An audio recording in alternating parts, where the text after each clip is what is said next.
মাদক বিরোধী অভিযান চালিয়ে বিপুল পরিমাণে অবৈধ মাদক, ফেরাডেল ও মাদকবাহী একটি প্রাইভেট জব্দ করেছে পুলিশ।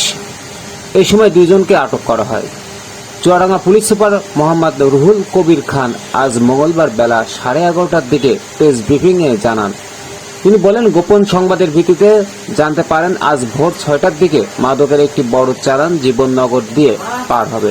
এই তথ্যের ভিত্তিতে জেলার জীবননগরের হাসাদহ বাজারে চেকপোস্ট বসানো হয়। এই সময় একটি প্রাইভেট কার দেখে সন্দেহ হলে গতিরোধের সংকেত দিলে প্রাইভেট চালক গাড়ি থামিয়ে পালানোর চেষ্টা করে। পুলিশ চালক সহ দুইজনকে আটক করে। আটককৃতরা হলেন পটুয়াখালী জেলার কলাগাছিয়া গ্রামের কাদের হাওলাদারের ছেলে আলিম হোসেন ও বাবু জমাদারের ছেলে জনি। এই সময় তাদের হেফাজতে থাকা উদ্ধার করা 576 বোতল ভারতীয় নেশা জাতীয় মাদক দ্রব্য ফেরাডিল, যার আনুমানিক মূল্য 14 লাখ টাকা। এছাড়াও প্রাইভেট কার ও 4টি স্মার্টফোন উদ্ধার করা হয়। এই ঘটনায় উদ্ধারকৃত আসামিদের বিরুদ্ধে সংশ্লিষ্ট থানায় মাদক নিয়ন্ত্রণ আইনের মামলা দায়ের করা হচ্ছে বলে তিনি জানান। তাজা সংবাদ, কুষ্টিয়া।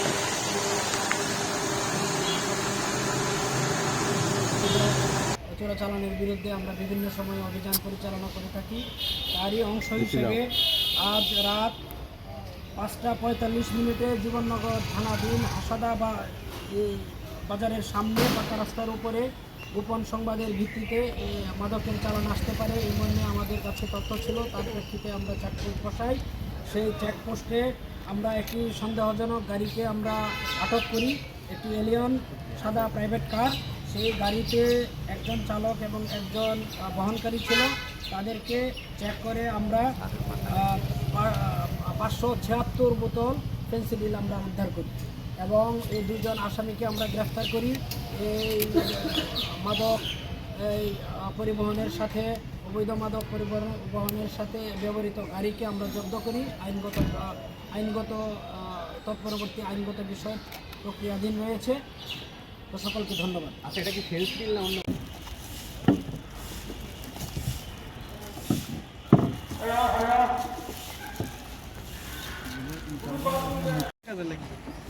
বাংলাদেশের মানুষের তো উপকার একটা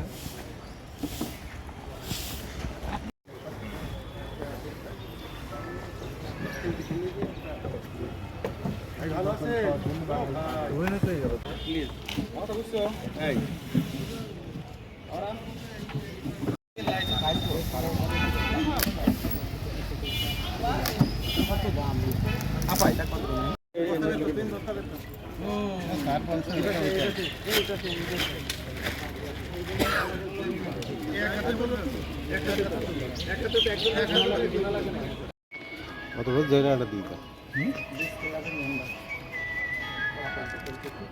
এই ধরা পড়ে গেলে আর কি করবে, এখন এই ছবি তুলতেই হবে।